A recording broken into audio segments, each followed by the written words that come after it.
아멘. 자, 제목은 요한계시록 7교회를 하고 있습니다.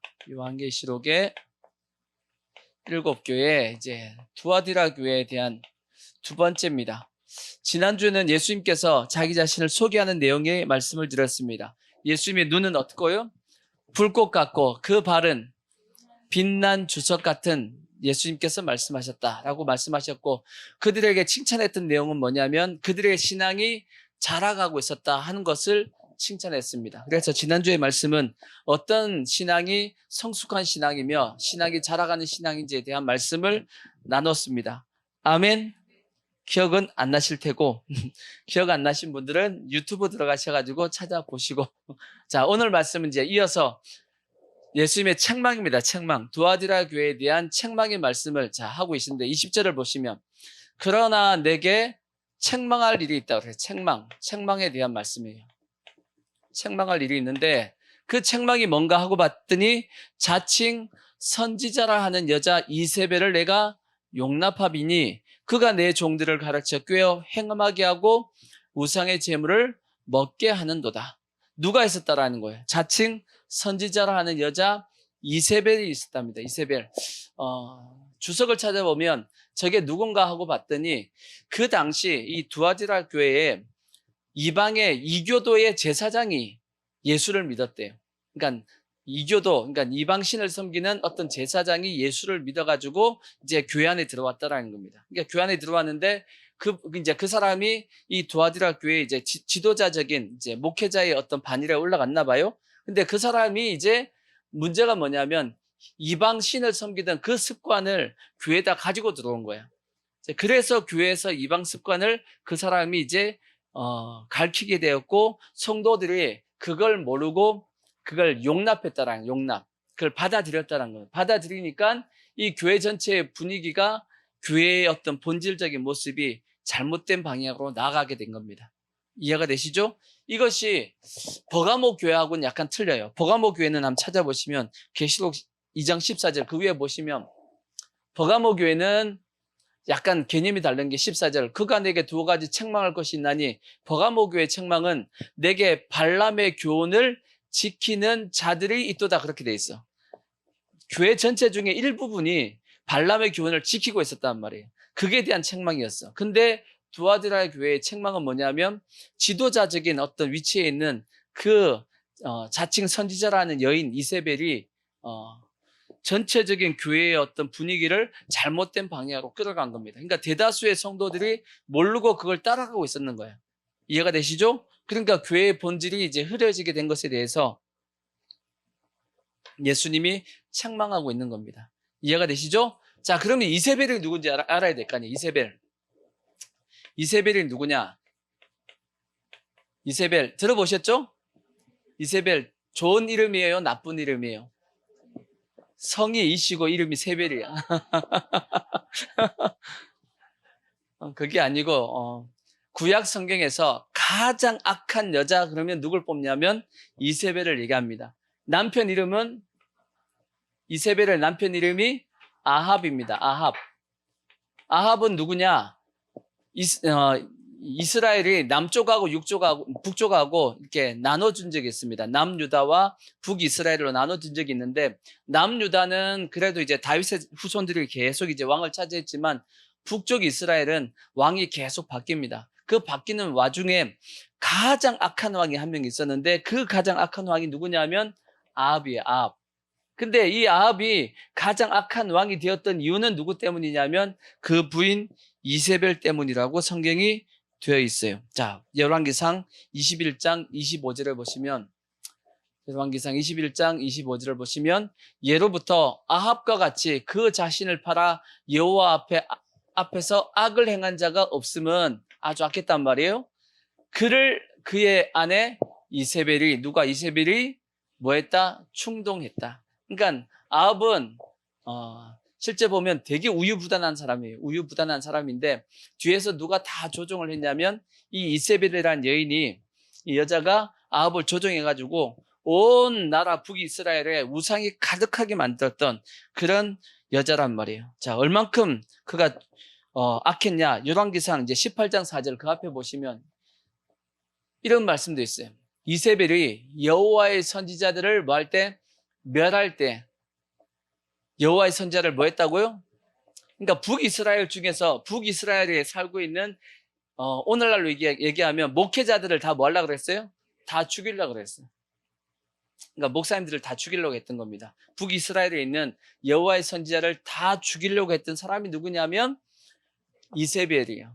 그때 여기 이제 오바다라는 사람이 이제 오베다가 선지자 100명을 50명씩 이제 숨겨가지고 먹였다 하는 말씀이 이제 성경에 기록되어 있고, 저때 하나님께서 북이스라엘에 바알에게 무릎을 꿇지 않은 몇 명을 남겨두었다? 7,000명을 남겨두었다 했을 때가 저때입니다. 그러니까 북이스라엘에서 하여튼 하나님을 섬기는 자들을 싸그리 다 죽이고 그 북이스라엘 전체를 완전히 이제 우상을 숭배하는 나라로 만들려고 했던 사람이 누구냐면 이세벨입니다. 이해가 되시죠?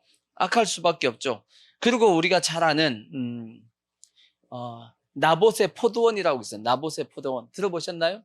나봇의 포도원이라고, 이 북이스라엘의 수도는 어디냐면 사마리아입니다. 사마리아 들어보셨죠? 북이스라엘의 수도는 사마리아인데 사마리아의 성 앞에, 성 가까이에 나봇이라는 사람이 살고 있었는데 그 사람이 뭘 하고 있었냐면 포도원을 하고 있었단 말이에요. 아시겠죠? 포도원을 하고 있는데 이 아합 왕이 그 포도원을 보고 마음에 들었어. 포도원이 마음에 든 것이 아니고 그 땅이 마음에 든 거예요. 그 땅이 마음에 들어가지고 저 포도원을 사가지고 자기가 나물밭을 만들려고 그랬어. 무슨 밭을요? 나무를 심고 싶어서. 나무가 아니고 나물. 뭐 나물인지 뭐 하여튼 나물이 뭐였는데 뭐 하여튼 심으려고 그랬어. 심어가지고 밭을 만들려고 그랬는데, 그래서 이제 신하를 보내가지고 내가 이 땅을 좀 샀으면 좋겠다 했더니 나봇이 뭐라고 하냐면 이것은 조상적으로부터 계속 내려오는 물려받은 땅이기 때문에 이것은 사고 팔 수 있는 땅이 아니다 하고 이제 안 판다 그랬어요. 안 판다 그러니까 아합 왕이 이제 궁에서 이제 그 얘기를 듣고 침대에 들어가가지고, 침상에 들어가가지고, 성경에 보면 침상에 들어가서 이불 뒤집어 쓰고 그 다음에 밥도 안 먹어 이렇게 했다는 얘기야. 밥도 안 먹어. 완전히 애기야, 애기. 근데 이제 부인 이세벨이 그걸 보고 아니 왜 밥을 안 먹냐고 그랬더니 여차여차 해가지고 이렇게 됐다 하니까 이세벨이 보기 어때요? 완전 이건 참 지질한 놈이야. 그래가지고 내가 찾아줄게 해가지고 어떻게 했냐면 이 나봇이 살고 있는 그 지역의 장로들에게 편지를 써가지고 비류 2사람, 비류가 누구냐면 깡패입니다. 깡패들을 사가지고 이 나봇이 하나님과 왕을 저주했다라고 사람들, 백성들을 다 모아가지고 그 앞에서 이제 재판을 하라고 한 겁니다. 오늘날로 얘기하면 이제 마녀 사냥을 하라 그런 거예요. 그래가지고 거기서 이제 결국은 나봇을 돌려 쳐 죽이고, 나봇만 돌려 쳐 죽인 것이 아니고 나봇이 죽으면 그 땅은 누구 거 돼요? 그 자식들 거 될 거 아니야. 그러니까 누구도 다 죽여야 돼요? 자식들도 다 죽여야 돼. 그러니까 자식들까지 싹 다 죽였어. 성경에 보면 그렇게 돼 있어요. 자, 열왕기상 19장 9장 26절 보시면, 자, 19장이 아니지. 열왕기상 열왕기하 9장 26절 보시면 그렇게 돼 있어요. 여호와께서 말씀하시기를 내가 어제 나봇의 피와 그의 아들들의 피를 분명히 보았노라. 여호와께서 또 말씀하시기를 이 토지에서 내게 갚으리라 하셨으니 그런즉 여호와의 말씀대로 그의 시체를 가져다가 이 밭에 던질지니라 하는지라. 이 말씀이 뭐냐면 나중에 아합 왕이 죽은 다음에 그의 시체가 어디에 던져지냐면 나봇의 이게 포도원에 이제 던져지게 된다 하는 말씀인데, 여기 보니까 뭐라고 돼 있어요? 나봇만 죽인 것이 아니고 그의 아들들도 다 죽였단 말이에요. 누가요? 이세벨이. 그러니까 나중에 이제 그 땅을 뭐 한 거예요? 뺏어가지고 아합에게 준 겁니다. 어떤 여자예요? 나쁜 년이지. 나쁜 년입니다. 아주 나쁜 년입니다. 성경에 보면 그래서 엘리야가 어때요? 엘리야는 아주 담대하고 대단한 선지자잖아. 그죠? 엘리야가 뭐라고 선포했냐면 내가 다시 얘기하기 전까지는 이 땅에 다시는 우로가 있지 않을 것이다. 그러니까 비도 안 내리고 이슬도 안 내린다 하고 선포하고 난 다음에 그 땅에, 북이스라엘 땅에 3년 6개월 동안 비가 안 왔단 말이에요. 이슬도 안 내렸습니다. 그러니까 온 천지가 메말라서 난리가 나가지고 아합이 엘리야를 죽이려고 막 찾아다녔단 말이에요. 근데 그런 상황에서 나중에 엘리야가 다시 3년 반이 지난 다음에 등장을 하게 되죠. 등장해가지고 아합 왕에게 뭘 얘기하나요? 갈멜산에서 선지자들을 모아달라. 바알을 섬기는 선지자 450명, 그 다음에 아세라를 섬기는 선지자 400명을 모아달라. 그리고 누가 진짜 하나님인지 우리가 한번 대결을 하자 해가지고 갈멜산에서 대결을 하잖아. 그 얘기 다 아시죠? 850대 1로 싸워가지고 이겨요, 져요? 이겼단 말이에요. 그때 지면 엘리야가 죽어야 안 죽어요? 죽죠. 850명의 그 사람들이 칼을 들고 또 백성들이 칼을 들고 지면 죽이려고 기다리고 있는데, 근데 결국은 이겨가지고 850명의 선지자가 다 죽습니다. 백성들이 다 죽여버리잖아. 그죠? 그러고 나서 엘리야가 산 위에 올라가가지고 하나님을 향해서 기도하잖아. 어떻게 기도해요? 어떻게 기도해요? 무릎을 꿇고 무릎 사이에다가 뭘 집어넣고? 머리를 집어넣고. 무릎 사이에 머리 안 들어갑니다. 배가 나오면 안 들어가요. 배가 나오면 안 들어가진다고. 이게 아무래도 안 들어가. 근데 날씬했나 봐. 하여튼 무릎 사이에 머리를 집어넣고 하나님 앞에 기도하고 난 다음에 자기 사원에게 지금 바다를 보라 그랬어요. 그랬더니 아무것도 없는데요. 몇 번을 그래요? 7번을 그랬더니 마지막에 저 먼 곳에서 구름 한 덩이 올라온다고. 됐다 하고 비가 와요, 안 와요? 비가 왔던 그 사건이 그 엘리야의 사건이란 말이야. 850대 1 사건. 그래가지고 엘리야가 너무 좋아가지고 비가 막 쏟아지니까 이 엘리야가 그 마차보다 더 앞서 뛰었다라는 말씀이 있어요. 근데 엘리야가 너무 좋았는데 그날 무슨 일이 있냐? 이세벨이 그 얘기를 들었어. 자기가 섬기던 선지자 850명이 죽었다는 얘기를 들었어. 그래서 이세벨이 사신을 보냅니다. 누구한테? 엘리야에게. 내일 이맘때 너도 죽이겠다. 그 얘기를 듣고 엘리야가 어떻게 해요? 엘리야가 도망을 간단 말이에요. 어디까지 도망을 가요? 엘리야가 어디를 도망가냐면 이스라엘 땅이 이렇게 돼 있잖아. 이렇게 돼 있죠? 북쪽 이스라엘 여기 있잖아. 북이스라엘 이쪽에 남쪽 유다, 남유다 여기 있죠? 남유다 맨 밑에 뭐가 있냐면 브엘세바가 있어. 브엘세바 북에서 남쪽까지 여기까지 도망갔어. 뭐가 무서워가지고? 이세벨 한마디가 무서워가지고. 이세벨이 어떤 여자인지 알겠죠? 여기서 자기 사원을 또 내버두고 광야까지 다시 호렙산까지 또 도망가. 혼자서. 그래서 호렙산 가가지고 하나님 앞에 뭐라 하냐면 죽여달라고 했던 게 엘리야입니다. 엘리야. 그러니까 이세벨이 어떤 여자인 줄 알겠죠?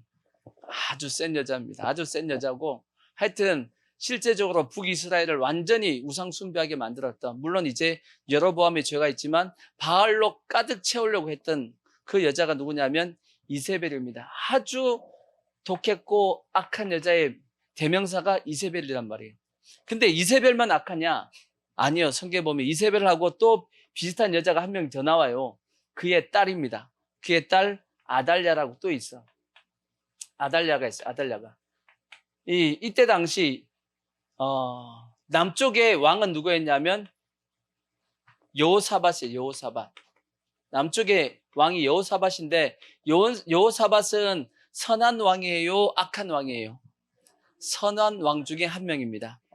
남쪽 유대의 선한 왕 3명. 그러면 첫 번째가 여호사밧, 그 다음에 히스기야, 그 다음 세 번째가 요시야. 요 3명이 남쪽 유다의 선한 왕이란 말이에요. 근데 여호사밧이 선한 왕으로서 하나님 앞에 귀하게 쓰임받았는데 잘못한 게 딱 하나가 있어.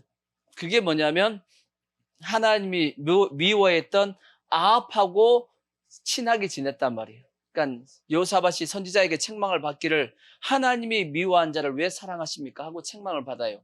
그래서 여호사밧이 잘못한 게 뭐냐면 이 아합과 이세벨 사이에 난 딸 아달랴를 뭘로 삼아요?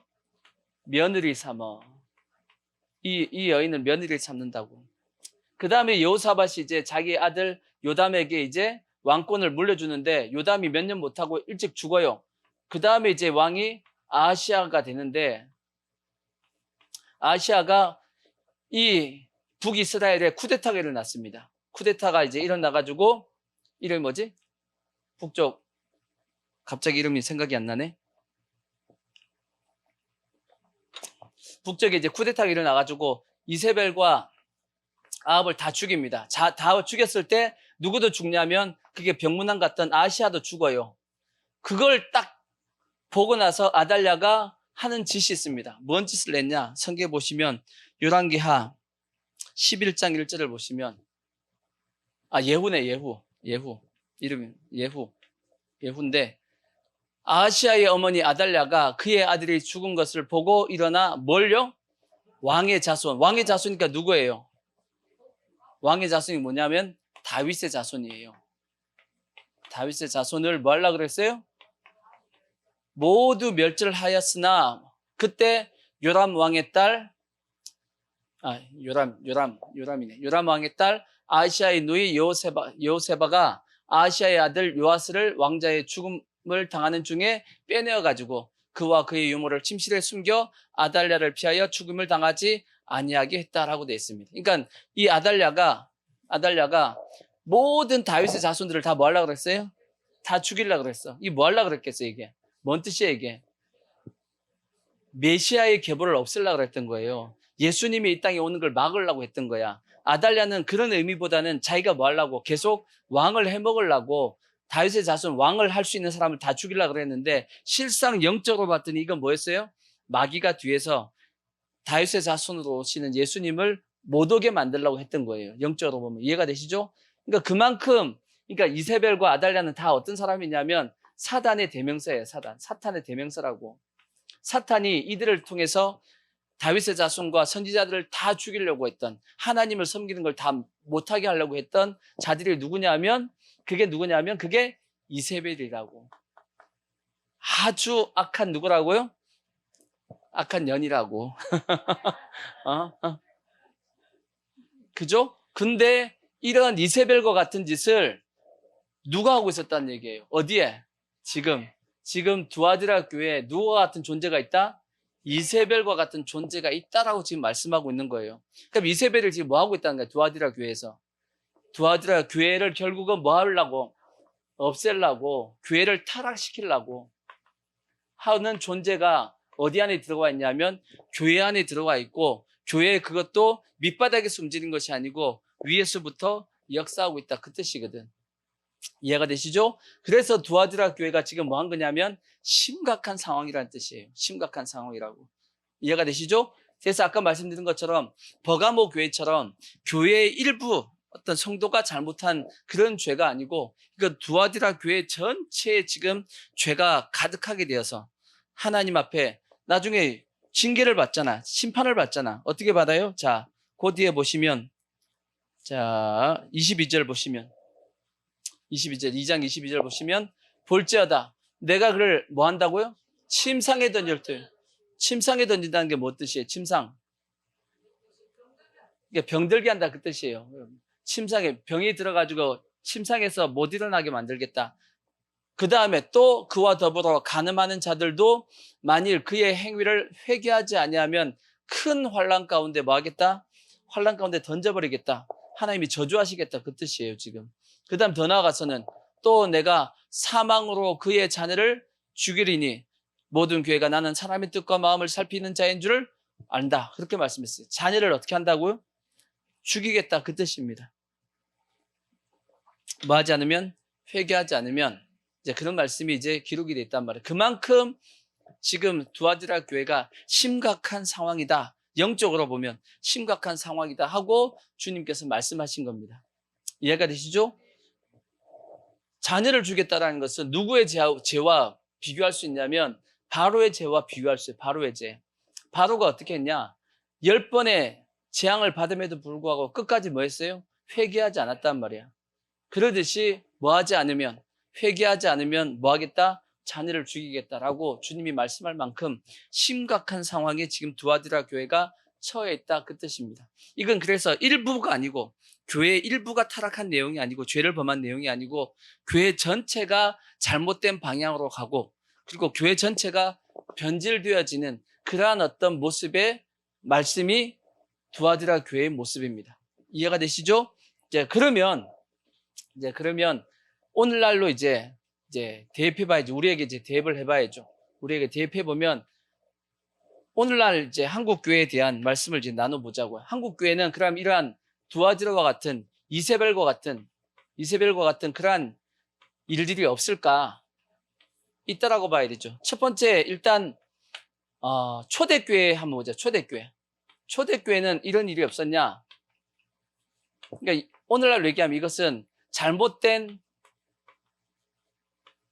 사상과 이단 같은 그런 겁니다. 그것이 어디에 들어와 있다고요? 지금 이제 교회 안에서 지금 역사하고 있는 거야. 신천지가 교회에 들어와가지고 마치 휘젓고 있다 그 뜻하고 비슷한 내용입니다. 이해가 되시죠? 초대교회는 그러면 이러한 잘못된 사상이 들어온 것이 없냐? 있죠. 그게 뭐냐면 이건 율법주의입니다. 율법주의. 다르게 얘기하면 유대주의입니다. 유대주의. 초대교회 전체적으로 쫙 깔려있던 죄 중에 가장 큰 문제가 뭐였냐면 교회를 타락시키는 가장 큰 게 뭐였냐면 율법주의였거든. 사도 바울이 갈라디아 교회 성경이 뭐라고 말씀했냐면 너희가 성령으로 시작했다가 뭘로 마쳤다고요? 육체로 마치겠느냐라고 할 만큼. 그래서 결국은 너희는 성령으로 통해서 구원을 받았지만 육체로 돌아가면 구원 받는다 못 받는다? 못 받을 수 있다라고 했던 내용이 뭐였냐면 율법주의였단 말이에요. 초대교회는 이 율법주의가 심각했던 것은 왜냐하면 초대교회 예수 믿는 사람의 중심이 누구였냐면 유대인들이었다고. 근데 유대인들은 예수를 믿어도 뭘 지켜야 된다? 율법을 지켜야지만 뭘 받는다? 구원을 받는다라고 생각을 했던 겁니다. 자, 성경에 보면 그렇게 설명이 되어 있어요. 자, 어디 있냐? 자, 사도행전을 보시면 사도행전 15장 1절 보시면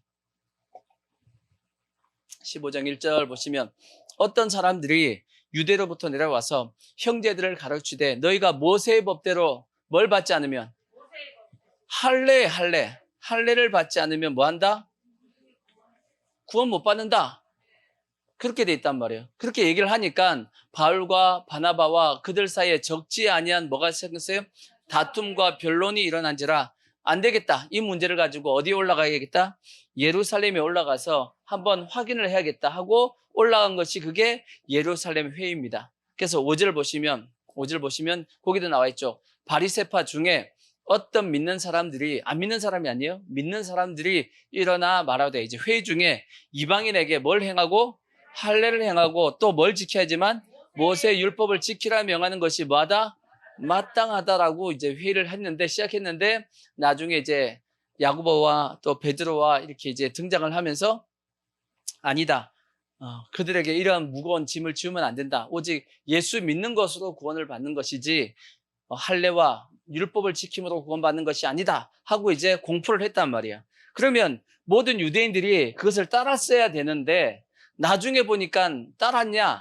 안 따랐어요. 유대인들은 여전히 뭐에 대한 열심이 있었냐면 율법에 대한 열심이 있었다라고 돼 있어. 자, 사도행전 21장 20절을 보시면 사도 바울이 3차 여행까지 다 끝나고 난 다음에 이제 어디에 올라가냐면 예루살렘을 올라가게 되죠. 그때 예루살렘에 올라갔더니 예루살렘의 성도들이 어떤 신앙을 가지고 있었냐 하고 봤더니 이렇게 돼 있다고. 그들이 듣고 하나님께 영광을 돌리고 바울더러 이르되 형제여 그대도 보는 바에 유대인 중에 믿는 자가 몇 명 있어요? 수만 명이 있는데 다 뭐에 대해서? 율법에 대해서 열성을 가지고 있다. 열심을 가지고 있다라고 한 거 보니까 여전히 예수는 믿는데 유대인들은 뭐도 지키고 있다? 율법도 지키고 있었다라는 거예요. 이해가 되시죠? 그러니까 초대교회는 여전히 이러한 율법주의가 가득 이제 교회 안에 있었던 겁니다. 그래서 사도 바울이 뭐라고 이제 책망을 했냐? 자, 갈라디아서 3장 3절 아까 말씀을 읽어보시면 이렇게 말씀했어. 너희가 이같이 어리석으냐? 성령으로 시작하였다가 이제는 육체로 마치겠느냐? 잘못됐다라는 거죠. 구원이 위험해진다라고 말씀한 거고 그래서 나중에 이렇게 얘기합니다. 4장 28절 보시면 갈라디아 4장 28절 보시면 형제들아 너희는 이삭과 같이 무슨 자녀라? 우리는 약속의 자녀다. 그러나 그때 육체를 따라 난 자가 성령을 따라 난 자를 박해한 것 같이 그때 육체를 따라 난 자가 누구냐 하면 이삭 때 이스마엘이죠. 이스마엘이 성령을 따라 난 자 이삭을 뭐 한 것처럼 박해한 것처럼 괴롭힌 것처럼 지금도 그렇다. 지금 유대인들이 너희들을 괴롭히는 것은 그때와 지금나 지금 똑같다라고 얘기하면서 그러나 성경이 무엇을 말하느냐? 여종 하갈이죠. 여종과 그 아들 이스마엘을 뭐하라? 내쫓으라. 내쫓아야 된다는 겁니다. 교회 안에 이러한 잘못된 사상이 들어온 것에 대해서는 교회에서 단호하게 뭐 해야 돼요? 내쫓아야 된다는 겁니다. 뭐 하면 안 된다? 용납해서는 안 된다라는 거지. 왜? 그걸 용납하니까 교회 전체가 타락하게 되고 잘못된 방향으로 나아가게 되고 교회가 변질되어서 교회의 역할을 못하게 되니까 그거는 뭐 해야 된다? 과감히 내쫓아야 된다라는 거지. 이해가 되시죠? 그래서 내쫓으라. 왜냐? 여종의 아들이 자유 있는 여자의 아들과 더불어 뭐가 안 돼요? 유업을 얻지 못한다. 결국은 뭐냐면 율법 지키면 유업을 잊지 못한다는 얘기는 결국 뭐냐면 구원 못 받는다 그 뜻이. 구원이 안 된다 라고 말씀한 거예요. 이해가 되시죠? 그래서 오늘날도 마찬가지입니다. 오늘날도 잘못된 어떤 사상과 잘못된 어떤 신앙이 교회 안에 들어오면 과감하게 뭐 해야 되냐면 뭐하라? 내쫓아야 돼. 교회 안에 들어오면 뭐 해야 된다고요? 내쫓아야 돼요. 내쫓으라, 내어쫓으라. 쫓아내야 됩니다. 아멘? 절대 교회 안에 교회를 변질시키는, 교회를, 신앙을, 성도들의 신앙을 타락시키는 어떤 사상이 교회 안에 들어오지 못하도록 교회가 막아야 된단 말이에요. 그걸 받아들이게 되면, 용납하게 되면 자신도 모르고 거기에 뭐가 되면 동료가 돼서 나중에 성령으로 시작했다가 육체로 마치듯이 자기도 모르게 뭐가 지금 사라지게 되냐면 구원을 뺏기는 일들이 생길 수 있다는 겁니다. 그래서 주님이 뭐라고 말씀하냐면 과감하게 내쫓으라고 말씀하고 있는 거예요. 아멘. 초대교회는 그랬습니다. 그럼 지금 오늘날 시대는 어떤 것들이 있나 하고 이제 살펴보면 그 첫 번째가 뭐냐? 한국교회에서는 기복신앙이 있었어. 뭐가 있었어요? 기복신학, 기복신앙, 또 다르게 얘기하면 번영신학, 번영신학이라고 있어요. 기복신앙과 번영신학의 특징은 뭐냐면 우리의 목표가 하나님 나라가 아니고 이 땅, 세상에 있습니다. 세상에다가. 여기다가 포커스가 맞춰 있는 것이 기복신앙이고 번영신학입니다. 우리의 신앙의 목표는 어디냐면 하나님 나라예요. 그죠? 우리는 그것을 향해서 표대를 매. 그것이 표대가 돼가지고 사도 바울처럼 내가 그것을 저 천국을 표대를 향해서 달려가는데 그 부르심의 상을 향해서 내가 쫓아간다라고 말씀했듯이 우리도 마찬가지입니다. 우리의 신앙의 방향은 천국이지 절대 이 땅이 아닙니다. 이 땅에서 잘 먹고 잘 사는 게 목표가 아니란 말이야. 근데 기복신앙, 번영신학을 뭘 가르치냐면 목표가 어디냐면 하나님 나라가 아니고 이 땅에 두게끔 만드는 것이 그게 기복신앙이란 말이에요. 이 기복신앙이 결국은 한국교회 지금 어떻게 보면 타락하게 만든 거예요. 한국교회가 잘못된 길로 가게 만들고 한국교회 성도들이 교만에 빠지게 만들었고 한국교회 성도들이 신앙생활 자기가 잘하는 것처럼 착각하게 만들었고 왜? 잘 먹고 잘 사니까. 하나님께 축복해서 잘 먹고 잘 살았으니까 우리가 행복을 누리며 살자. 이쪽으로 방향이 완전히 지금 가버렸잖아. 어떻게 보면 지금 현재 이래가지고 하나님께서 한국교회를 지금 책망하고 있는 건지도 모릅니다. 솔직히 얘기하면. 왜? 이대로 놔뒀다라고는 한국교회 전체가 완전히 잘못된 방향으로 나가서 다 하나님 앞에 무너질까봐 하나님께서 지금 징계하고 있는 것은 아닌가라고 생각할 만큼. 이해가 되시죠? 그래서 우리는 꼭 생각해야 될 것이 우리의 목표는 어디냐면 천국이에요. 우리 이제 개인적인 우리의 삶의 목적도 목표도 방향도 다 어디냐면 천국에 돼야 돼. 아멘. 천국입니다. 천국. 절대 이 땅이 아니에요. 보물도 어디에 쌓아두라고 말씀했냐면 천국에 쌓아두라 그랬고 인생의 성공과 실패는 이 땅에서 끝나는 게 아닙니다. 이 땅에서 아무리 잘 먹고 잘 살아도 주님 앞에 딱 섰는데 주님이 너 누구야? 그러면 끝나버리고 주님이 날 모른다 그러면 어떻게 할래? 내가 땅에서 이렇게 했는데요. 주님이 성경에 보면 모른다는 말씀 있어요? 없어요? 나더러 주여 주여 하는 자마다 다 천국에 들어갈 것이 아니라고 말씀했잖아. 근데 주님 왜 절 모릅니까? 내가 선지자 노릇도 하고 뭣도 하고 뭣도 했는데 왜 모릅니까? 근데 주님은 난 너 몰라. 이렇게 얘기해버리면 그거 어떻게 할래 그거. 골치 아파지잖아. 아멘? 그러니까 우리의 어떤 모든 삶의 딱 포커스를 어디에 맞추고 살아야 되냐면 천국에다가 딱 맞춰서 더 정확하게 얘기하면 주님 앞에 섰을 때를 딱 생각해야 돼. 주님 앞에 심판대 앞에 딱 섰을 때 우리가 어떤 모습으로 서는지가 인생의 성공과 실패를 좌우한단 말이에요. 아멘. 저 나름대로는 그래서 몇 가지 철칙을 제 나름대로 이제 신앙생활을 함에 있어서도 그렇고 목회함에 있어서도 저 나름대로 제가 지키는 것들이 있어. 그게 뭐냐면 그걸 생각하다 보니까 세 가지의 중심이 딱 생기더라고. 그게 첫 번째가 뭐냐면 절대 양심을 속이지 말자. 뭘 속이지 말자? 양심을 속이지 말자. 왜? 주님이 다 알아요? 몰라요? 다 알아. 다 알아요. 주님이 다 안 되니까. 내가 양심을 속인 것, 양심 잠시 속여가지고 어떤 이익을 취한 것, 주님은 알아 몰라. 왜 양심은 어떤 기능이냐면 영의 기능에 속해 있다고 그랬어요. 영의 기능이기 때문에 내 어떤 이성하고 또 다르게 움직여요. 양심은. 왜냐하면 이 양심은 영의 기능이니까 영이 움직였다는 거야. 나에게 양심의 가책을 줬다는 것은 영이 움직였다는 뜻이고, 영이 움직였다는 얘기는 결국 뭔 뜻이냐면 하나님이 나한테 사인을 줬다 그 뜻이거든. 근데 하나님이 주신 사인을 내가 무시하고 내 이익을 쫓아갔다? 그럼 양심이 그때 내가 양심을 무시하고 없앴으면 그 양심이 사라질까? 그 양심이 사라질까요? 양심은 안 사라집니다. 양심이 언제 등장해요?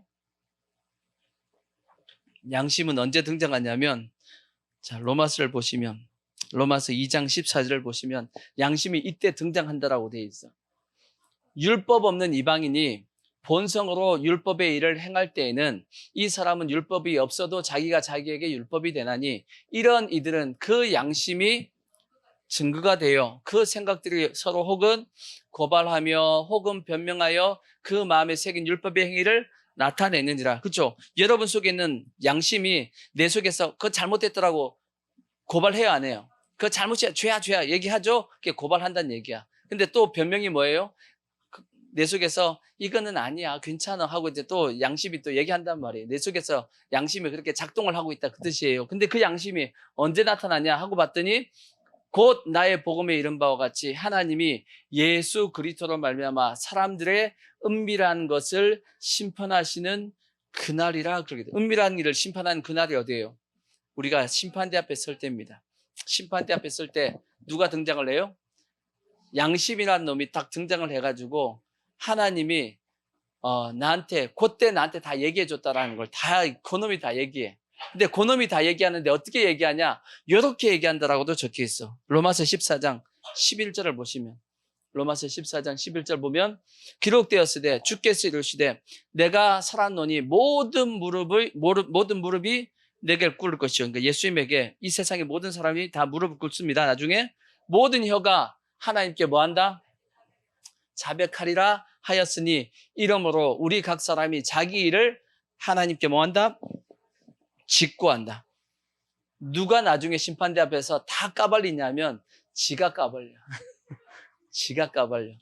지에 뭐가 나타나가지고 자기의 양심이 나타나가지고 자기 입으로 자기가 하나님이 그때 나한테 이렇게 얘기했는데 내가 이렇게 했다고 다 지가 얘기해 까발려. 어디 앞에 서면? 심판대 앞에 서면 그런 데잖아. 그러니까 절대 양심을 속이면 안 돼요. 그러니까 목회자들도 마찬가지고 성도들도 마찬가지고 자기에게 잠시 어떤 이익이 된다고 해서 여러분 양심을 속이지 마십시오. 양심이 꺼리끼면 그냥 피하십시오. 그냥 말아버려. 아멘. 하나님의 양심이 그렇게 나에게 얘기를 했다라면 그 양심을 내가 안 속이는 것이 더 유익합니다. 양심을 속여서 당장 유익을 얻을지 모르겠지만 나중에 결국은 그걸로 내가 손해를 본다라는 것을 아시고 왜 하나님이 그렇게 말씀하고 있으니까 우리가 양심을 속이지 말자. 이게 제 나름대로 이제 목회할 때나 저 나름대로 철저하게 양심 속이지 말자. 그게 이제 첫 번째 하는 이제 기준이고 또 하나의 기준은 제가 수요일 날 말씀드렸듯이 이런 말씀이에요. 자, 고린도전서 고린도전서를 한번 보시면 9장 24절을 보시면 운동장에서 다름질하는 자들이 다 달릴지라도 오직 상을 받는 사람은 한 사람인 줄을 너희가 알지 못하느냐. 너희가 상을 받도록 이와 같이 다름질을 하라. 이기기를 다투는 자마다 모든 일을 뭐 한다고요? 절제 안 하니 그들은 썩을 승리자의 관을 얻고자 하되 우리는 뭐 하는 거예요? 썩지 아니할 영원한 멸류관을 쓰기 위해서 우리는 이제 달려간다는 얘기죠. 근데 이렇게 이기기를 다투는 자마다 뭐 한다? 절제한다라고 돼요. 절제. 저 나름대로 이제 주님 앞에 심판대 앞에 갔을 때 책망받지 않으려고 하는 기준이 뭐냐면 절제하는 겁니다. 절제가 뭐냐? 누리려고 하지 않는 거야. 이게 이제 금욕이 아닙니다. 금욕이 아니야. 금욕은 아예 나 자신의 몸을 그냥 이제 그런 거 세상적인 즐기는 것을 금하는 게 그게 금욕이지만 그게 아니고 여기서의 절제는 뭐냐면 하나님이 허락한 만큼만 내가 누리겠다라는 마음이야. 이해가 되시죠? 누리십시오. 누리시는데 어디까지만? 하나님이 내 마음에 허락하는 것까지만 누려. 그러니까 그거보다 더 이상 뭐 하려고 그러는데 자꾸 양심에 찔림이 온다. 또 더 하려고 그러면 내 마음이 부담스럽다 그러면 안 해야 돼요. 예를 들면 만약 우리가 어떤 차를 탄다고 하잖아요. 차를 산다 그랬을 때 여러분 제가 차를 샀다 했을 때 아직까지 저 자신에게 허락된 차는 뭐냐면 아직까지 스타렉스야. 하나님이 허락하시면 벤츠도 탈 수 있고 아우디도 탈 수 있겠지만 하나님이 허락을 안 해 아직까지. 물론 아직 돈도 안 되지만 허락을 안 한다고. 이해가 되시죠? 저희가 지금 이제 아파트에 지금 살고 있는데 아파트도 허락하신 지가 이제 1년 약간 넘었단 말이에요. 그 전까지는 허락을 하나님께서 안 해주셔가지고 지하에 살았잖아. 제가 간증할 때 얘기했듯이 하나님이 허락하지 않으면 나 지하에서 안 논다 그랬거든. 근데 하나님이 강제로 이제 쫓겨나게 만들어가지고 이제 이사가게 만들었듯이 그게 하나님이 허락했구나 하고 이제 제가 하나님의 뜻이 그렇구나 하고 받아들여서 올라온 거예요. 아니었으면 안 올라왔어. 지금도 밑에서 절대 안 가 나는. 이렇게 하고 있었을 거야. 왜냐하면 하나님이 허락하지 않았기 때문이에요. 그러니까 허락한 만큼만 제가 누리겠다라는 거지. 그래야지만 나중에 주님 앞에 가면 책망을 안 받지 않겠냐, 덜 받지 않겠냐라고 생각하기 때문이에요. 그게 하나의 기준이고 또 하나의 기준이 뭐냐면 모든 일을 결정할 때는 뭐가 기준이냐면 영혼이 기준입니다. 영혼 구원이 기준이야. 왜? 주님 앞에 갔을 때 주님이 가장 칭찬하신 일이 뭐예요? 성경에 다니엘서 12장 3절을 보면 많은 사람을 옳은 대로 인도한 사람이 하늘의 별과 같이 영원토록 비친다라고 말씀했듯이 주님이 상을 잃어버리지 않는 것이 뭐냐면 영혼을 구원한 것, 영혼을 바른 길로 인도한 것에 대해서는 주님이 상을 잃어버리지 않는다라고 말씀했듯이 가장 큰 상은 뭐냐면 영혼을 구원하는 것, 그리고 영혼을 바르게 세우는 겁니다. 아멘. 그것이 가장 큰 상급이니까 그걸 생각해 보면 내가 모든 일을 선택할 때 이것이 이렇게 할 때 영혼을 구원하냐, 저렇게 하는 게 영혼을 구원하냐, 그걸 보는 거야. 근데 이제 성도들하고 이제 마찰이 이제 이런 데서 생기는 겁니다. 그러니까 성도들은 이게 옳지 않습니까? 라고 저한테 따질 수 있어. 목사님, 이게 옳은데요? 근데 옳은 건 맞는데, 그렇게 하면 저 성도는 죽어. 저 성도는 교회를 떠나야 돼.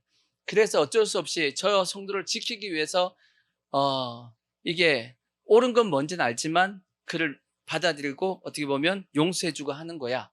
그럴 때가 있단 말이에요. 그럴 땐 여러분이 어떻게 되냐면, 저를 이해해 주셔야 돼. 아멘? 공격하지 말고, 목사님이 말지, 이렇게 하지 말고. 여러분도 보세요. 애들 키울 때 봐, 애들 키울 때. 애들이 어떤 잘못을 했잖아. 그러니까 여러분, 애들 잘못했을 때 애들을 책망도 할 때도 있고, 또 때로는 애들을 뭐예요? 품기도 하잖아. 여러분, 책망하고 그 다음에 품는 거 기준이 뭐예요? 여러분의 기분이에요?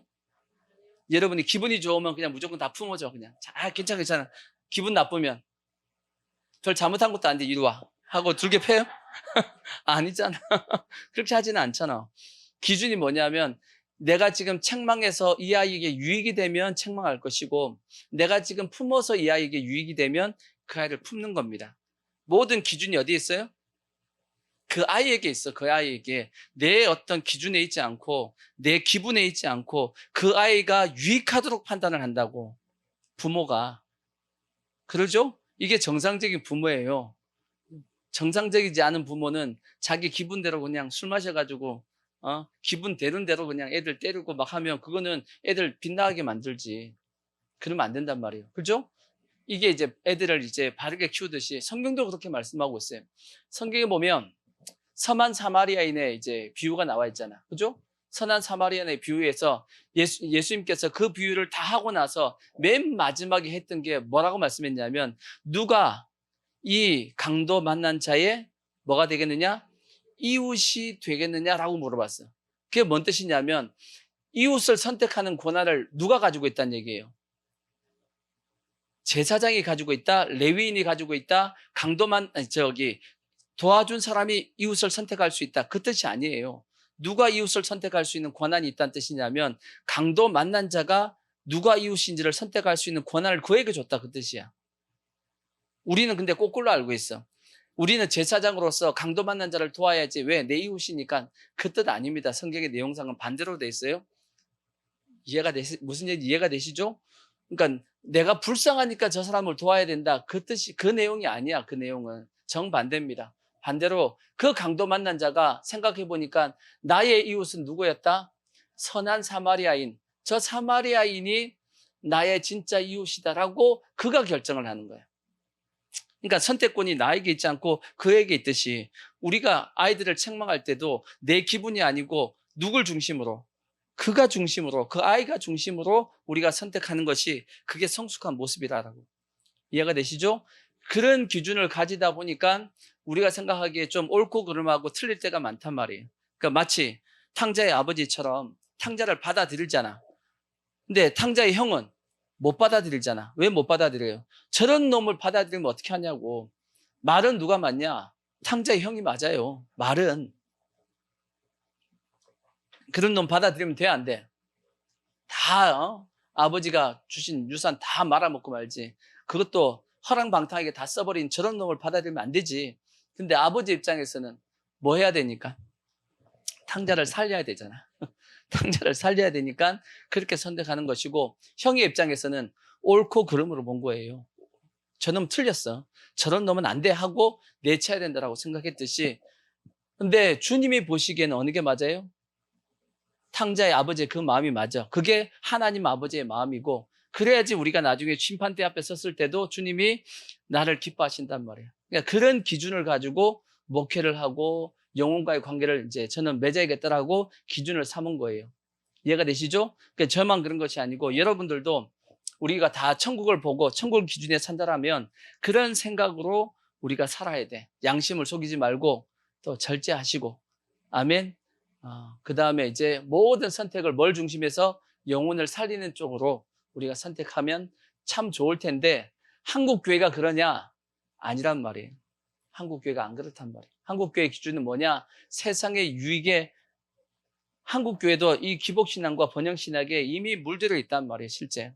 그래서 교회를 개척해도 한국 교회는 어디에 개척해야 된다고 얘기해요? 저기 잘 사는 동네, 아파트 단지 그런 데다가 뭐 해야 되냐면 교회를 개척해야 돼. 그래야지 뭐 하니까? 교회가 되니까. 그 교회 성도들도 누가 와야 돼요? 좀 있는 집에서 와야 돼.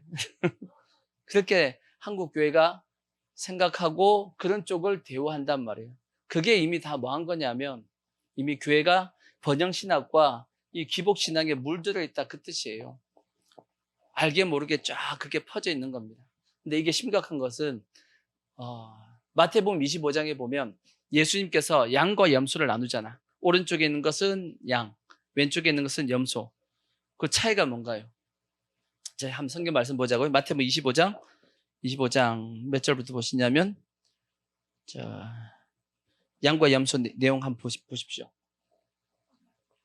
쭉 내려가 보면 쭉 내려가 보면 양과 염소에 대한 말씀이 몇 절부터 있나? 더 내려가면 말씀을 안 찾아놓으면 이렇게 시간이 가서 내가 찾아놓는 거야. 자, 33절. 자, 양은 이제 32절부터 모든 민족을 그 앞에 모으고 각각 구분하기를 목자가 양과 염소를 구분하는 것 같이 하여 양은 그 오른편에 염소는 왼편에 두리라. 그때 임금이 그 오른편에 있는 자들에게 이르시되 내 아버지께 복받을 자들이여 나와 창세로부터 너희를 위하여 예비된 나라를 상속받으라. 내가 줄일 때 너희가 먹을 것을 주었고 내가 목마를 때 마시게 하였고 나그네 되었을 때 영접하였고 헐벗었을 때 옷을 입혔고 병들었을 때 돌보았고 옥에 갇혔을 때 와서 보았느니라.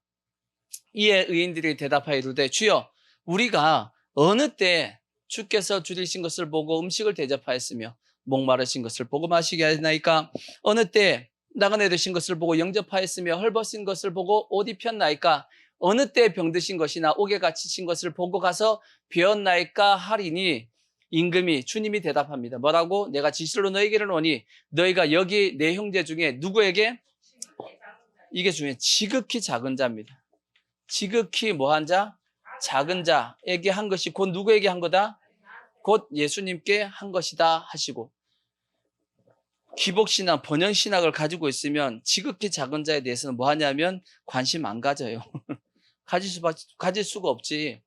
왜? 저 사람들은 하나님께서 버리신 사람이야 라고 생각할 수 있기 때문이에요. 이해가 되시죠? 반대로 얘기하면 또 보십시오. 왼편에 있는 자들에 대해서는 이르시되 저주를 받은 자들아 나를 떠나 마귀와 그 사자들을 위하여 예비된 영영한 불에 들어가라. 내가 줄일 때 너희가 먹을 것을 주지 아니하였고 목마를 때 마시게 하지 아니하였고 나그네 되었을 때 영접하지 아니하였고 헐벗었을 때 옷 입히지 아니하였고 병들었을 때 옥에 갇혔을 때 돌보지 아니하였느니라 하시니 그들도 대답하여 이르되 주여 우리가 어느 때 주께서 줄이신 것이나 목마르신 것이나 나그네 되신 것이나 헐벗은 것이나 병드신 것이나 옥에 갇힌 것을 보고 공양하지 아니하더이까? 그들은 공양을 했다는 거야, 안 했다는 거야? 했다잖아 지금. 했다고 지금 얘기하잖아요. 근데 주님은 얘기하길 했대요, 안 했대요? 안 했다라는 거야. 뭔 차이예요? 왜 그들은 했다고 얘기하는데 주님은 안 했다라고 얘기할까? 그렇죠. 그렇죠. 지극히 작은 자에게는 안 했어. 그러니까 누구한테는 했어요? 있는 자에게는 한 거야. 있는 자에게는 했어요. 그러니까 어떤 신앙을 가지고 있기 때문에 이러한 기복신앙을 가지고 있기 때문에 저렇게 되는 겁니다. 사람이 어떤 가치관을 가지고 있고 어떤 사상과 철학을 가지고 있느냐에 따라서 그 사람의 삶이 살아가는 방향과 모습이 결정이 되어지는데 이러한 기복신앙에 빠져 있거나 번영신앙에 빠져 있으면 여기 지금 딱 염소와 같은 모습으로 자기도 모르게 싹 변해가는 겁니다. 이해가 되시죠? 그러니까 우리가 저런 부분에서 그래서 위험하다라는 거예요. 잘못된 어떤 사상과 철학이 내 삶 가운데 들어와가지고 그래서 내 눈이 어두우면 뭐도 어두워진다? 내 온 몸도 어두워진다라고 말씀했어요, 예수님이. 그러니까 눈이 뭐냐면 볼 관자라는 말이에요. 이게 사상입니다. 어떤 사상이 나에게 들어와 버리면 자기도 모르게 그게 끌려가는 겁니다. 잘못된 사상이 들어오면 그 사상에 맞는 삶을 살아가니까 결국은 주님 앞에 어떻게 되냐면 왼편에 있는 염소와 같은 삶이 되어진다라는 뜻이야. 이해가 되시죠? 그래서 우리는 어떻게 되냐? 이러한 번영신학과 기복신앙 같은 것을 아까 뭐 하라고요? 교회 안에서 내쫓아야 됩니다. 이건. 오직 우리는 복음은 한 영혼이 뭐다? 천하보다 귀하다. 거기 위에 딱 서 있어야 돼. 그래서 어떤 영혼이든지 그 영혼은 귀한 존재입니다. 왜 귀한 존재냐? 그 연약한 존재도 지극히 작은 존재도 예수님 하나님의 형상과 모양으로 지어진 존재입니다. 그 영혼을 위해서도 예수님이 뭐 하셨냐면 십자가에 죽으신 거예요. 그렇게 생각하고 영혼을 대할 때 우리가 바른 어떤 신앙의 모습을 가지게 되는 겁니다. 그래서 절대 우리는 기복신앙, 이 번영신학에 물들지 마시고 아멘. 이 땅이 목표가 아니에요. 어디가 목표해야 된다? 하나님 나라가 목표다. 아멘. 그 기준을 가지고 온전히 살아갈 수 있기를 부탁의 말씀을 드리겠습니다. 아멘. 세 번째. 이제 두 번째 끝났어. 세 번째. 몇 번째 더 있는데 빨리 끝내야 돼. 그 다음에 뭐냐면 혼합주의입니다. 혼합주의. 교회 안에 들어와 있는 혼합주의. 다르게 얘기하면 다원주의. 그 앞에 종교다원주의를 붙여. 종교다원주의. 종교다원주의가 뭐냐면 꼭 예수만 믿어야 되냐 그 뜻이에요. 꼭 예수만 믿어야 되냐? 꼭 예수 피만 죄를 사하냐? 아니다라는 겁니다. 뭐도 닭 피도, 돼지 피도, 소 피도, 그것도 죄를 사는 것이 아니냐라고 주장하는 사람이 종교다원주의고, 또 무슨 종교든지 이렇게 얘기하는 사람 많잖아. 무슨 종교든지 잘만 믿으면 구원받는다고. 그게 종교다원주의입니다. 그런 사람 많죠? 다 종교다원주의의 영향을 자기도 모르게 받고 있는 겁니다. 그래서 이런 사람들을 통해서 이러한 어떤 사상이 지금 교회 안에도 들어와 있고, 이건 이미 천주교는 여기에 다 먹혔어요. 천주교 다닌 사람은 다 이렇게 얘기해. 천주교 다닌 사람은 꼭 예수 믿을 필요 없고 착하게 살면 된다라고, 구원받는다라고 이제 얘기하는데, 이미 천주교는 저러한 이 사탄의 어떤 계략에 이미 먹혔습니다. 먹혀서 우상 숭배도 하고 별짓도 한다고. 이미 사단의 회가 되었습니다, 천주교는. 근데 교회는 절대 저러면 안 되겠지. 아멘. 오직 우리의 구원은 뭐밖에 없냐? 예수 그리스도의 피, 예수 이름밖에 없습니다. 천하 인간의 구원받을 이름은 예수 외에는 준 적이 없다. 아멘. 그걸 우린 꼭 기억해야 되고, 근데 이제 종교다원주의를 하다 보니까 이제 마지막 때 적그리스도가 뭐 한다고 그랬냐면 전 세계를 통합할 거란 말이에요. 전 세계를 통합할 때 세 가지를 통합합니다. 첫 번째가 뭐냐면 정치 통합.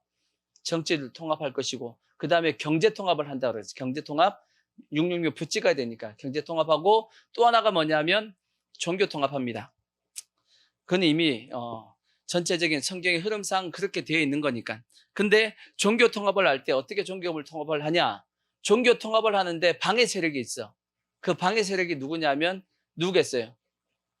종교 통합을 방해하는 세력이 누구겠어요? 우리가 이제 그 중에 한 명입니다. 그 중에 하나가 우리고, 또 하나가 누구냐면 이슬람입니다. 이슬람. 근데 이슬람과 그 다음에 누구냐면 우리야. 근데 이슬람도 다 아니고 기독교도 다 아닙니다. 그 중에 누구냐면 이슬람, 그 뒤에 붙는 게 있어. 근본주의자들. 이슬람 근본주의자들. 그 다음에 기독교 누구? 근본주의자들이 뭘 방해하냐면, 뭘 부정하냐면 종교가 통합되는 것을 반대합니다. 우리는 지금 찬성해요, 반대해요? 당연히 반대하잖아. 당연하죠? 왜 반대하냐? 종교 통합이 할 수가 없지. 왜? 천하 인간의 구원받을 이름은 예수밖에 없는데 이것도 되고 저것도 된다 그러면 당연히 안 된다 그러지. 우리는 WCC를 다 반대한단 말이에요. 반대할 수밖에 없지. 근데 적그리스도 입장에서는 종교 통합을 해야 되는데 누가 방해 세력이냐? 실상 누가 방해 세력이냐면 우리란 말이에요. 우리가 방해 세력인데, 그들이 이제 나중에 어떻게 이제 이유를 대가지고 우리를 죽이냐면, 우리를 제거하려고 하냐면, 전 세계 전쟁과 테러는 누가 일으킨다? 근본주의자들이 일으킨다라고 이제 얘기를 하는 거예요. 근데 실상 근본주의자들 중에서 누구예요? 이슬람 근본주의자들이 테러와 전쟁을 일으키잖아. 지금 러시아가 우크라이나 공격을 했지만 공산주의가 지금 다시금 이 중국을 통해서, 러시아를 통해서 지금 공산주의가 다시금 슬슬 지금 회복하려고 하고 있는데, 그래서 지금 우방 세력에서 지금 민주주의, 자유민주주의 쪽에서 그거 다시 슬라가는 걸 지금 확 다시 누르려고 지금 하고 있는 중이란 말이에요. 지금 트럼프가 그거 했단 말이에요. 이해가 되시죠? 하려고 하는데 지금 공산주의가 스물스물 올라가고 있는데, 그 전까지만 하더라도 전 세계 전쟁과 테러가 누굴 통해서? 이슬람 근본주의자들을 통해서 일어났단 말이에요. 그때 오바마 대통령이 연설한 내용 중에서 이런 내용이 있었다고. 전 세계 전쟁과 테러를 누가 일으킨다? 이슬람 근본주의자들이 일으킨다라고 얘기 안 했어. 누가 일으킨다라고 얘기했냐면 근본주의자들이 일으킨다라고 그랬어. 근본주의자들. 그럼 누구예요? 우리도 들어갑니다.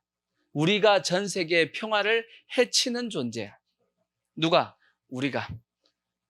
이해가 되시죠? 그러니까 실상 누구를 없애기 위해서, 우리를 없애기 위해서 누구를 미끼로 쓰냐면 이슬람 근본주의자들 미끼로 써서 누구를 없애냐면 종교 통합에 끝까지 반대하는 기독교인들까지도 없애려고 하는 것이 이 적그리스도의 어떤 계략입니다. 이해가 되시죠? 그런 지금 혼합주의가 지금 한국교회에 지금 깊이 들어와 있다고. 그러니까 WCC 우리는 다 반대한다고 막 했단 말이에요. 그죠? 그렇게 하듯이 우리도 모르게 지금 전 세계적으로 지금 교회 안에 이러한 혼합주의가 가득 들어와 있다고. 우린 다 뭐 해야 된다고요? 쫓아야 돼. 교회 안에 저렇게 들어와 있는 건 다 뭐 해야 된다? 네, 쫓아야 된다 하는 걸 꼭 기억해야 되고, 그 다음에 또 시간 다 돼가는데 이제 네 번째, 그 다음에 뭐가 있냐? 자유주의가 있어요. 자유주의는 뭐냐면 성경의 말씀 중에서 내가 그걸 믿을 수 있는 것은 내가 나의 이성으로 이해되는 것만 내가 믿겠다 하는 게 그게 자유주의입니다. 쉽게 설명을 하면. 그래서 자유주의자들은 뭘 믿지 못하냐면 우리가 보통 얘기하는 홍해 사건. 홍해가 쫙 갈라졌어. 이해할 수가 없지. 왜? 하나님의 역사를 믿을 수가 없으니까. 뭐가 안 되냐면 이해가 안 되니까 그거는 자연 법칙에서 불가능하다. 그거는 있을 수 없다라고 이제 하는 게 이제 자유주의입니다. 그래서 오병이어 사건도 해석이 우리하고 틀리잖아. 오병이어 사건 어떻게 했대요? 예수님께서 먹으라 그랬더니 어떻게 했대요? 어떤 어린아이가 자기 도시락을 꺼냈더니 그걸 보고 그게 와 있던 사람들이 다 마음이 찔려가지고 각자 자기가 가져온 도시락을 다 꺼냈다고. 그게 오병이어라고. 그렇게 해석한다고. 이해가 되시죠? 그리고 홍해 사건도 홍해가 쫙 갈라진 것이 아니고 갈대밭을 이스라엘 백성이 지나갔다고 하는 그런 식으로 이제 해석을 하는 겁니다. 그러니까 성경을 보고 성경에 나와 있는 이적과 기적을 인정하지 않습니다. 그러니까 당연히 자유주의자들이 인정하지 않는 것이 그게 뭐냐면 성령을 인정하지 않습니다.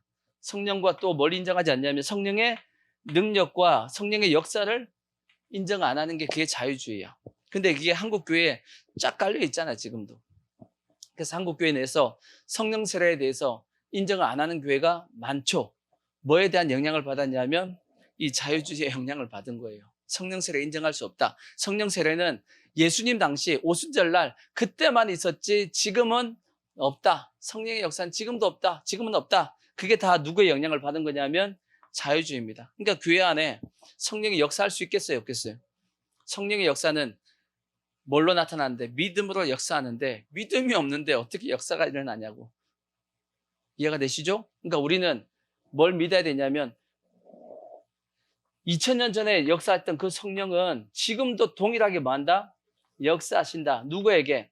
믿는 자들에게는 동일하게 역사한다. 그걸 우리는 믿어야 됩니다. 아멘.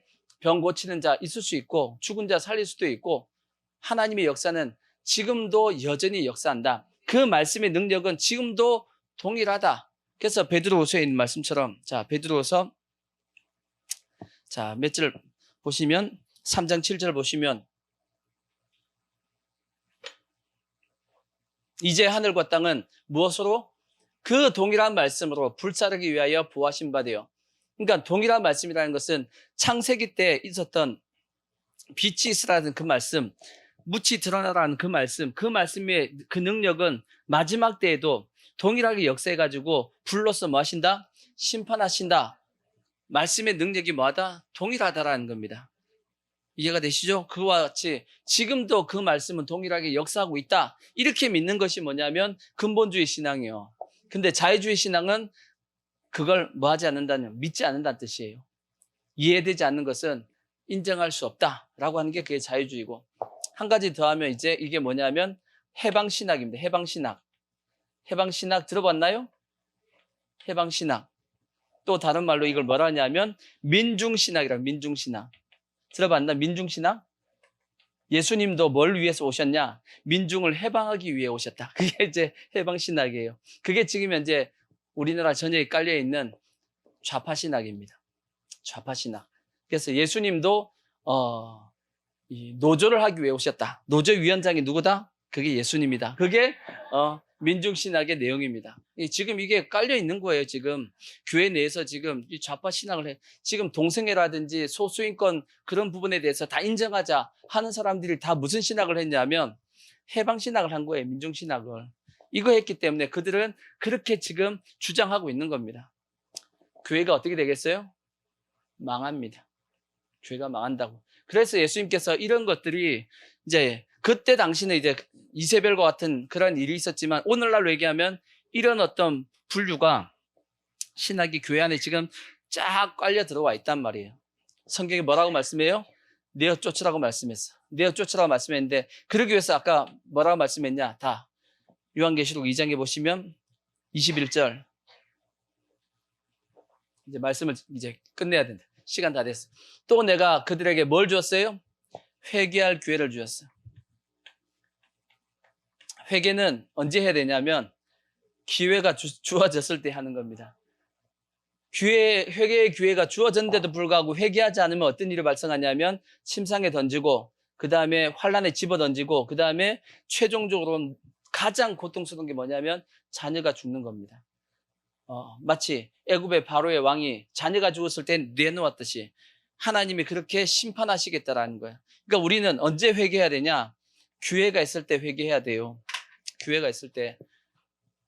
물론 우리 성도들이야 이제 이런 어떤 영향을 하도 이제 듣다 보니까 영향을 안 받았겠지만, 이런 부분에 대한 설명이 없이 그냥 말씀만 가지고 그냥 설명하시는 분들, 요 테두리 안에서 설명하시는 분들은 성도들이 이러한 개념 자체를 안 가지고 있어.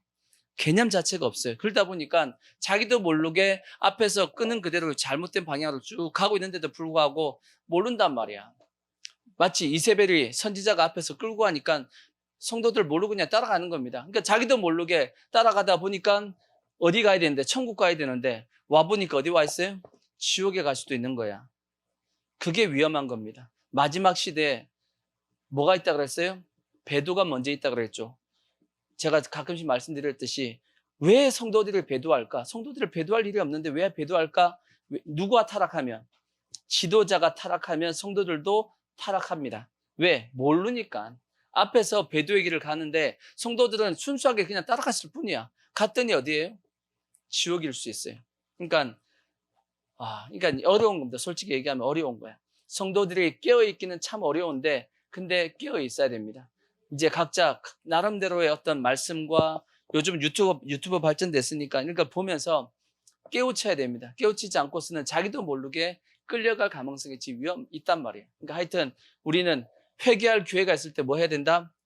회개하시고, 그러지 않으니까 하나님의 심판이 임한다라는 것을 꼭 기억하시고, 절대 우리는 이러한 잘못된 신학에 끌려다니지 마시고, 아멘, 잘 분별을 해가지고 사도 바울이 말씀했던 것처럼 뭐 하라고요?